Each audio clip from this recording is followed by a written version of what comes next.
சென்னை ஓமந்தூரார் அரசினர் மருத்துவக் கல்வி வளாகத்தில் ஓமந்தூர் ராமசாமிக்கு திருவுருவ சிலை அமைக்கப்படும். முதலமைச்சர் மு.க.ஸ்டாலின் அறிவிப்பு. மோடியின் தவறான வெளியுறவு கொள்கையால் தமிழக MSME துறை அழிவு. காங்கிரஸ் கமிட்டியின் ஊடக பிரிவு தலைவர் பவன் கெரா கடும் விமர்சனம்.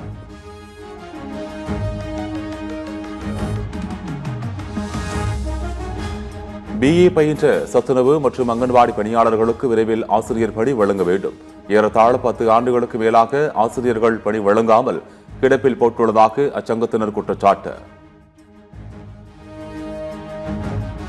பெங்களூரில் தமிழகத்தைச் சேர்ந்தவர் மீதான அநாகரிக தாக்குதலுக்கு ராமதாஸ் கண்டனம். தமிழ்நாடு அரசு உரிய நடவடிக்கை எடுக்க வேண்டும் என்றும் வலியுறுத்தல். விஜயின் வருகையால் தேர்தலில் எந்த பெரிய தாக்கமும் ஏற்படாது. மத்திய அமைச்சரும் பாஜகவின் தமிழ்நாடு தேர்தல் பொறுப்பாளருமான பியூஷ் கோயல் கருத்து. சென்னை எழும்பூரில் தமிழ்நாடு பல்நோக்கு மருத்துவமனை பணியாளர்கள் 12வது நாளாக தொடர் போராட்டம். பணி நிரந்தரம் செய்யப்படும் வரை போராட்டம் தொடரும் என பல்நோக்கு மருத்துவமனை பணியாளர்கள் திட்டவட்டம். சென்னையில் 2 நாட்கள் நடைபெறும் நாய்கள் கண்காட்சி. இந்தியா மற்றும் வெளிநாடுகளைச் சேர்ந்த 500 நாய்கள் பங்கேற்பு.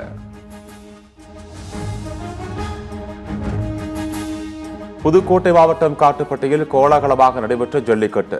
வாடிவாசல் வழியாக சீறி பாய்ந்த காளைகளை தீரத்துடன் அடக்கிய காளையர்கள். இறுதி வாக்காளர் பட்டியல் பிப்ரவரி 17ஆம் தேதி வெளியிடப்படும். தமிழக தலைமை தேர்தல் அதிகாரி அர்ச்சனா பட்நாயக் அறிவிப்பு. சம வேலைக்கு சம ஊதியம் கோரி இடைநிலை ஆசிரியர்கள் நடத்தி வந்த போராட்டம் தற்காலிக வாபஸ்.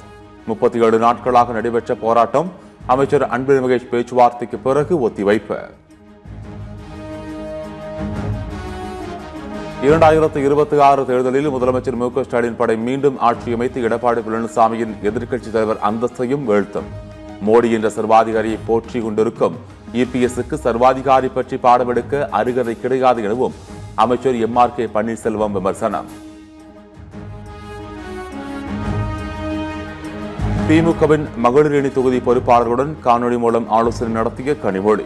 234 சட்டமன்ற தொகுதிகளுக்கான பொறுப்பாளர்களுடன் ஆலோசனை நடத்தி தேர்தல் பணிகள் குறித்து முக்கிய அறிவுறுத்தல்.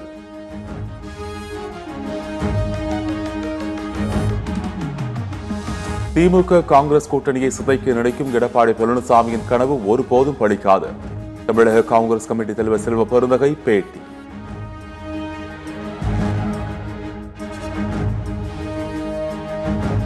சென்னை மண்டலம் 9, 10, 11, 12 மற்றும் 13 பகுதிகளில் நாளை மறுநாள் குடிநீர் விநியோகம் நிறுத்தம். நீர் பரிமாற்ற குழாயில் ஏற்பட்டுள்ள கசிவை சரி செய்யும் பணிக்காக சென்னை குடிநீர் வாரியம் அறிவிப்பு. தமிழ்நாடு தலைகுனியாது எனும் பெயரில் நாளை முதல் தேர்தல் பிரச்சாரத்தை தொடங்கும் திமுக. 234 தொகுதிகளிலும் திமுகவின் நட்சத்திர பேச்சாளர்கள் பரப்புரையை தொடங்குகின்றனர். தமிழ்நாடு அரசு உதவி பெறும் பள்ளிகளின் அலுவலர் சங்கம் சென்னையில் உண்ணாவிரத போராட்டம். அரசு உதவி பெறும் பள்ளிகளில் இளநிலை உதவியாளர்கள், ஆய்வக உதவியாளர் உள்ளிட்ட பணியிடங்களை ரத்து செய்ததற்கு கண்டனம். பெரும் எதிர்பார்ப்புகளுக்கு மத்தியில் நாளை மத்திய பட்ஜெட் தாக்கல். உற்பத்தி, விவசாயம், செயற்கை நுண்ணறிவு, தொழில்துறை உள்ளிட்டவற்றுக்கு முன்னுரிமை அளிக்கப்படும் என தகவல். ஞாயிற்றுக்கிழமையான நாளை பங்கு சந்தைகள் இயங்கும் என அறிவிப்பு. 26 ஆண்டுகளுக்கு பிறகு ஞாயிறன்று மத்திய பட்ஜெட் தாக்கல் செய்யப்படுவதால் முடிவு. கர்நாடக மாநிலம் பெங்களூருவில் லஞ்சம் வாங்கும் போது கையும் களவுமாக கைது செய்யப்பட்ட காவல் ஆய்வாளர். கைது செய்ததை பொறுக்க முடியாமல் காவல் ஆய்வாளர் கத்தி கூச்சலிட்டதால் பரபரப்பு.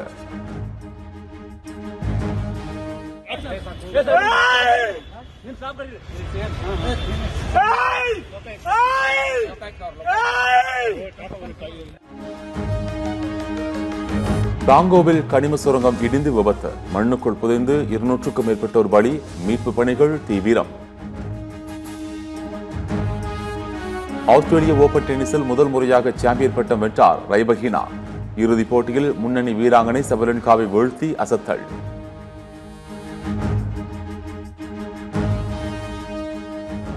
ஊழியர்களின் AI பயன்பாடு திறனை அதிகரிக்க கூகுள் புதிய திட்டம். ஏஐ கருவிகளை பயன்படுத்துவது குறித்து சிறப்பு பயிற்சி வழங்க கூகுள் முடிவு.